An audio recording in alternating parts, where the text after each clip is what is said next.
పాత్రికేయ మిత్రులందరికీ హృదయపూర్వక నమస్కారం. ఈరోజు గుంటూరు పార్టీ ఆఫీస్లో గుంటూరు పార్లమెంటు పరిధిలో ఉన్నటువంటి 7 అసెంబ్లీ నియోజకవర్గాల సమన్వయకర్తలు, గౌరవ శాసనసభ్యులు, గౌరవ పరిశీలకులు, మన పార్టీ జిల్లా అధ్యక్షుల వారి ఆధ్వర్యంలో సమీక్షా సమావేశాలు నిర్వహించుకున్నాం. ప్రతి నియోజకవర్గంలో కూడా పార్టీ అనుసరించవలసినటువంటి ఎన్నికలకు సంబంధించి విధి విధానాలు, మన ప్లానింగు, షెడ్యూలింగు అన్నిటినీ కూడా చాలా వివరంగా కూడా చర్చించడం జరిగింది. ఉన్నటువంటి 7 అసెంబ్లీ నియోజకవర్గాల్లో విజయం సాధించడమే లక్ష్యంగా ఈ యొక్క సమీక్షా సమావేశాలని నిర్వహించుకున్నాం.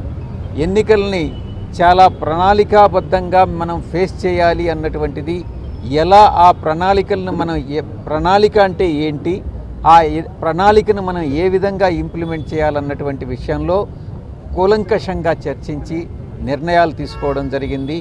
ఈ పార్లమెంటు పరిధిలో ఉన్నటువంటి 7 అసెంబ్లీ నియోజకవర్గాలు, గుంటూరు ఈస్ట్ కానీ, వెస్ట్ కానీ, తెనాలి కానీ, పొన్నూరు కానీ, తాడికొండ, ముఖ్యంగా మంగళగిరి, పత్తిపాడు 7 నియోజకవర్గాల్ని వైఎస్ఆర్సీపీ కైవసం చేసుకునేటానికి ప్రణాళిక సిద్ధమైంది.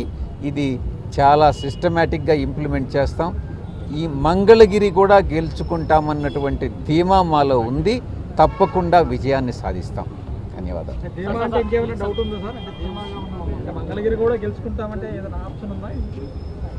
తెలుగుదేశం పార్టీ వాళ్ళు పదే చెప్తున్నారు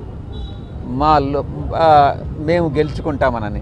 మేము ఒక్కటే చెప్తా ఉన్నాం, ఎటువంటి పరిస్థితుల్లో అది తెలుగుదేశంకి వెళ్ళదు. గతంలో 2 సార్లు మేము వైఎస్ఆర్సీపీ కైవసం చేసుకుంది. 2024 ఎన్నికల్లో కూడా తప్పకుండా వైఎస్ఆర్సీపీ మంగళగిరిని కూడా కైవసం చేసుకుంటుంది. మేము రీటైన్ చేసుకుంటాము. ఎటువంటి పరిస్థితుల్లో తెలుగుదేశం పార్టీకి వెళ్ళదు అన్నటువంటి విషయాన్ని స్పష్టంగా చెప్పారు. సమీక్షా సమావేశంలో అంతర్గత ఎవరైనా సరే ఆవేదన వ్యక్తం చేశారు, ఎవరైనా సరే వాళ్ళ లోటుపాట్లు ఏమైనా మీతో సంప్రదించారు? కొత్తగా కోఆర్డినేటర్గా మీరు వచ్చారు, ఎలా సార్? సమన్వయకర్తలు కానీ, గౌరవ శాసనసభ్యులు కానీ అందరూ కూడా సంతృప్తికరంగా ఉన్నారు. ఎక్కడా అభిప్రాయ భేదాలు అన్నటువంటివి లేవు. సమిష్టిగా కలిసికట్టుగా పనిచేస్తాం. ఎవరినైతే పార్టీలోకి తీసుకుంటే పార్టీ మరింత బలోపేతం అవుతుందో ఆ యొక్క వ్యక్తులని, ఆ యొక్క నాయకుల పేర్లను కూడా చర్చించడం జరిగింది. దీనికి నేను గతంలో చెప్పినట్టుగా ప్రణాళికాబద్ధంగా ముందుకెళ్తాం.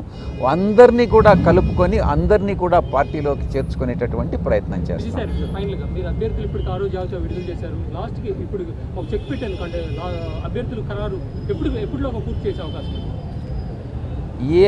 ఏ నియోజకవర్గాల్లో అభ్యర్థుల్ని మారుస్తామనుకుంటామో ఆ అభ్యర్థులను మాత్రమే ప్రకటించడం జరుగుతుంది. మిగతా ఏదైతే నియోజకవర్గాలకు సంబంధించి ప్రకటన వెలువడదో వాళ్ళే పాత అభ్యర్థులే కంటిన్యూ అవుతారన్నటువంటి విషయాన్ని గమనించుకోవాలి. Thank you.